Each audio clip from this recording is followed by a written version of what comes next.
अस्सलाम वालेकुम guys, my name is वक्कार। तो हमारा आज का टॉपिक है कि slicing, stacking and indexing with Boolean arrays. तो आज की वीडियो में हम लोग ये वाले 4 टॉपिक्स को कवर करने जा रहे हैं। तो सबसे पहले हम देखते हैं कि ये इंडेक्सिंग क्या होती है। ठीक है, तो indexing import numpy as NP। तो सबसे पहले हम देखते हैं ये पाइथन लिस्ट को कि पाइथन लिस्ट में किस तरह से होती है इंडेक्सिंग। तो मैं यहाँ पे एक ये लिस्ट क्रिएट करता हूँ 1 2 3 4 की। ठीक है, तो ये मेरे पास यहाँ पाइथन की लिस्ट क्रिएट हुई है। तो इसके बाद मैं यहाँ पे इंडेक्सिंग करता हूँ इसकी। तो मैं कहता हूँ कि मुझे चाहिए कि 0 से लेके 2 तक के तो जो भी एलिमेंट्स हैं तो वो मेरे पास यहाँ शो हों।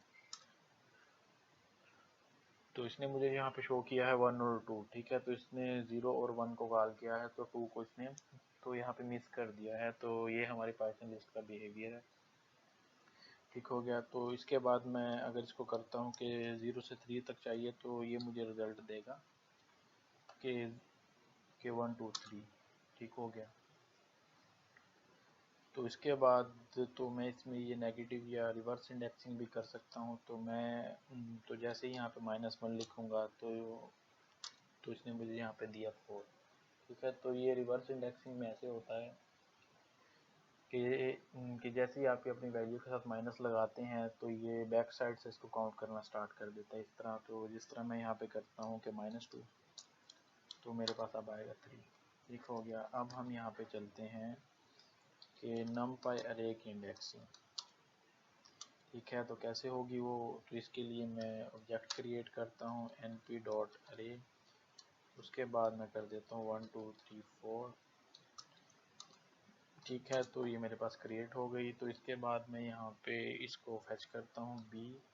तो मैं कहता हूँ कि मुझे चाहिए कि 0 से लेके और 2 तक। ठीक है, तो इसको चेक करते हैं कि ये हमें क्या रिजल्ट देता है। तो इसने भी हमें ये लिस्ट की तरह सेम रिजल्ट दिया है। ठीक है, इसके बाद हम इसकी यहाँ पे ये नेगेटिव इंडेक्सिंग चेक करते हैं। ठीक है, तो यहाँ पे इसने भी 4 दिया है। तो यहाँ पे पाइथन लिस्ट में भी हमें 4 दिया था। तो इस चीज़ से हमें मालूम हुआ कि ये जो इंडेक्सिंग है ये पाइथन लिस्ट या numpy अरे में सेम है। ठीक हो गया। तो इसके बाद हम यहाँ करते हैं मल्टी डायमेंशनल अरे क्रिएट करते हैं। ठीक है, तो कैसे करेंगे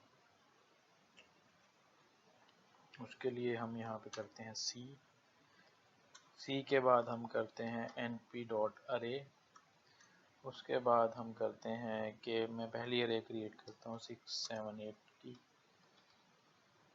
ठीक है, उसके बाद मैं करता हूँ 1 2 3 की और उसके बाद मैं कर लेता हूँ 9 3 2 की।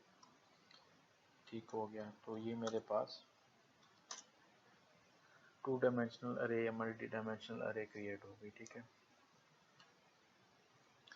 इसके बाद तो इसमें मैं ये इसकी इंडेक्सिंग को चेक करता हूँ। तो कैसे करूँगा। तो मैं कहता हूँ कि मुझे किस सी की चाहिए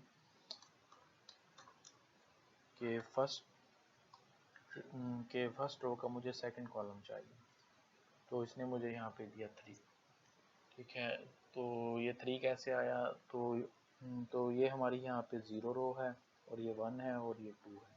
ठीक है, तो ये हमारा यहाँ पे 0 कॉलम है और ये 1 है और ये 2 है। ठीक है, तो ये देखें कि हमने यहाँ पे कहा था कि हमें यहाँ पे फर्स्ट रो का सेकंड कॉलम की वैल्यू चाहिए। तो ये मेरी है 0 रो और ये फर्स्ट रो का और ये मेरा सेकंड कॉलम बनता है। तो इसकी वैल्यू है यहाँ पे 3। ठीक हो गया। तो इसके बाद मैं कहता हूँ कि मुझे कि 0 और 2 रो के 0 और 1 रो का मुझे सेकंड कॉलम चाहिए। ठीक है, तो ये मुझे यहाँ पे दे रहा है कि 8 और 3। ठीक है, तो चेक करते हैं कैसे कि ये 0 रो है और ये इसका सेकंड कॉलम है। तो इसकी वैल्यू है यहाँ पे 8। ठीक है, और ये फर्स्ट रो है और इसका तो उसकी जो सेकंड कॉलम की वैल्यू है यहाँ पे 3। तो इसने हमें ये रिजल्ट दे दिया यहाँ पे। ठीक है, तो ये हम इसकी भी तो ये नेगेटिव इंडेक्सिंग कर सकते हैं। कैसे करेंगे। तो मैं यहाँ सी को कहता हूँ कि -1। ठीक है, तो इसने मुझे यहाँ पे दे दिया ये 932। ठीक है, ये लास्ट वाली उठा के इसने मुझे दे दी। इसके बाद मैं क्या करता हूँ कि आइट्रेशन थ्रो अरे करनी है, तो मैं इसको फिर से यहाँ पे ओपन कर लेता हूँ ताकि आपको सही से समझ आए। आइट्रेशन थ्रो अरे, ठीक है, तो इसको कैसे करेंगे? तो इसको करने के लिए हम यहाँ पे करते हैं सबसे पहले import numpy as np। ठीक है, तो इसको करने के बाद हम यहाँ पे एक अरे क्रिएट करते हैं डी से, और np डॉट अरे। उसके बाद मैं क्रिएट करता हूँ कि 6, 7 और 8। उसके बाद मैं क्रिएट करता हूँ 1, 2 और 3, और इसके बाद मैं क्रिएट कर लेता हूँ 9, 3 और 2। ठीक हो गया, तो ये मैंने यहाँ पे एक अरे क्रिएट कर ली। ठीक हो गया, तो अब मैं इसमें ये आइटरेशन किस तरह से कर सकता हूँ? तो मैं करूँगा for रो इन डी। ठीक है, तो डी में, और मैं यहाँ पे प्रिंट करवा रहा हूँ रोज को। ठीक है, रो।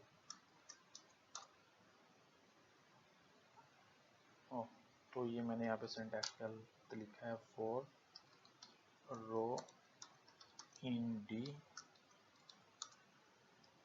प्रिंट रो।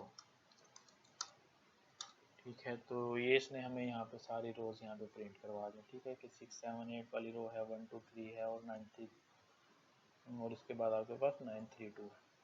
तो इसके बाद तो मैं यहाँ पे फ्लैट का फंक्शन भी इस्तेमाल कर सकता हूँ।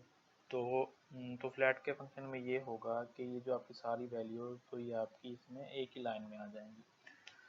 तो कैसे इस्तेमाल कर सकते हैं? तो मैं करता हूँ कि for sale in flat D flat. ठीक है, तो मैंने ये डी को फ्लैट करना है, तो मैं करता हूँ यहाँ पे प्रिंट सेल।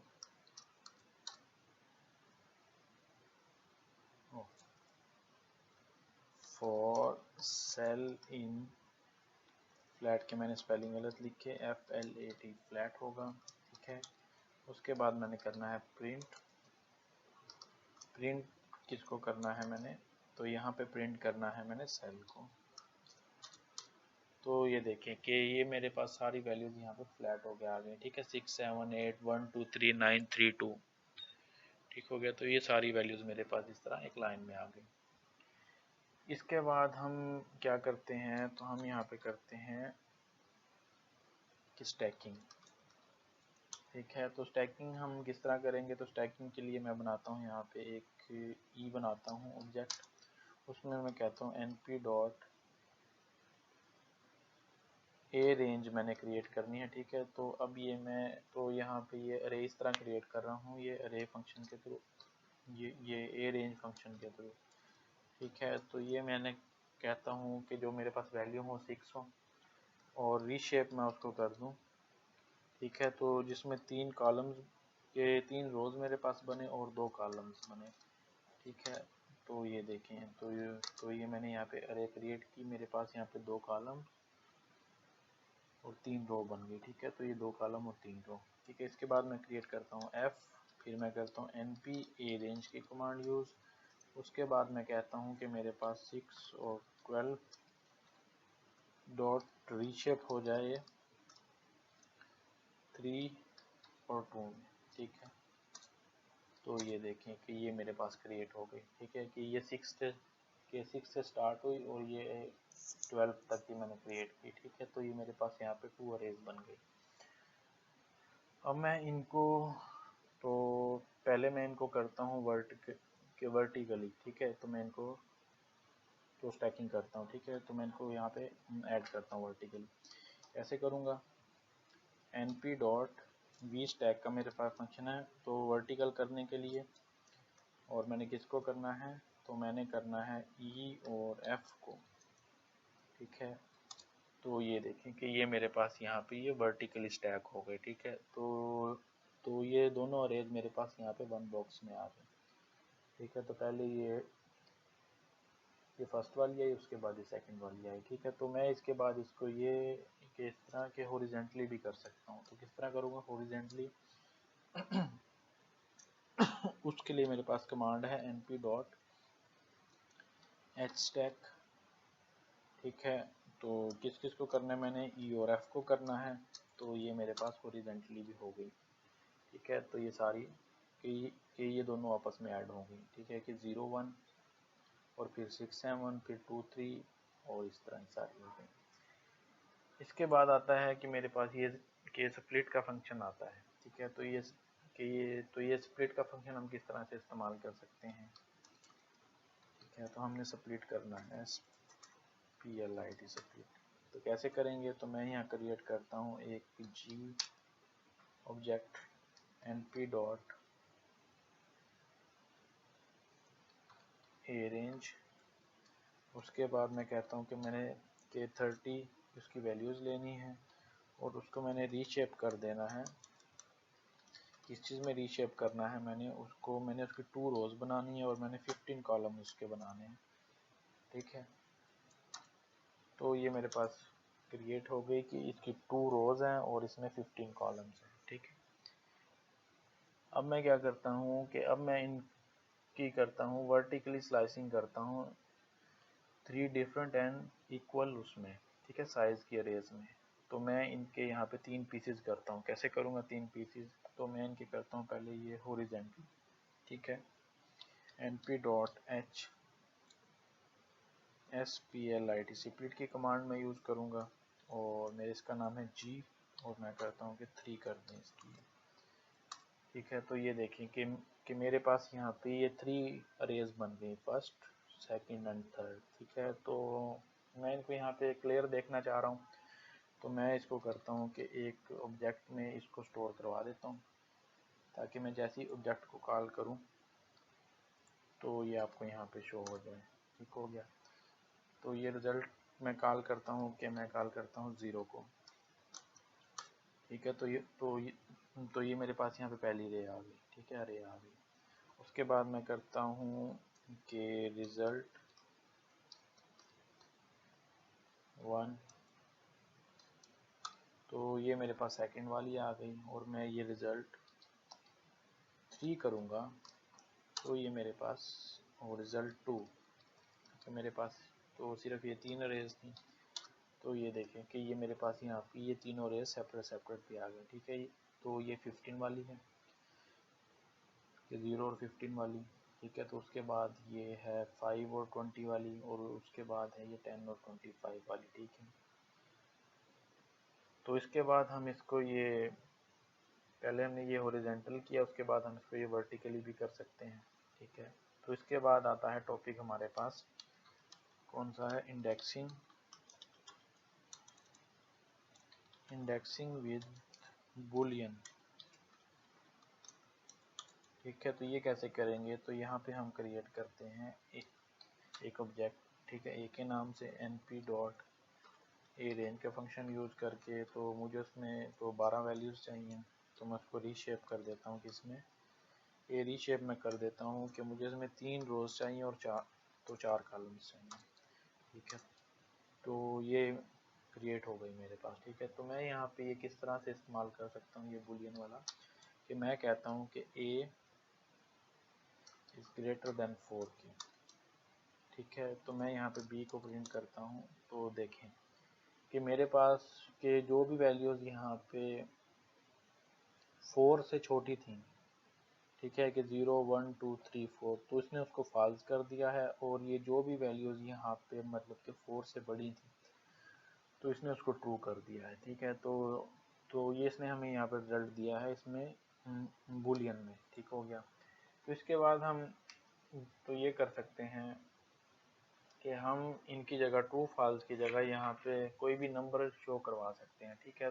तो जिस तरह मैं यहाँ पे तो इसको तो रिप्लेस करना चाह रहा हूँ -2 के साथ, ठीक है। तो मैं कैसे करूँगा इसको रिप्लेस, तो रिप्लेस करने के लिए मैं लिखूँगा a, उसके बाद मैं लिखूँगा b इज इक्वल टू -2 के साथ इसको तो रिप्लेस कर दें, ठीक है। तो मैं तो जैसे ही यहाँ पे a को कॉल करूँगा तो ये देखिए कि जहाँ जहाँ पे ये ट्रू वैल्यूज़ थी तो ये सारी यहाँ पे रिप्लेस हो गई हैं -2 के साथ, ठीक हो गया। तो जो तो जो ये फॉल्स वैल्यू थी तो वो सारी वैसे की वैसे आ रही हैं। ठीक हो गया। तो आज की वीडियो में हमने यहाँ पे ये numpy array के काफ़ी सारे फंक्शंस को चेक किया वन बाय वन। ठीक है, तो जिसमें तो ये वाली सारी चीज़ें थी कि इंडेक्सिंग, स्लाइसिंग, उसके बाद आइट्रेटिंग, उसके बाद स्टैकिंग और उसके बाद इंडेक्सिंग विद बूलियन अरेज। ठीक हो गया। तो मिलते हैं इंशाल्लाह कल की वीडियो में एक नए टॉपिक के साथ। तो कल तक के लिए अल्लाह हाफिज़।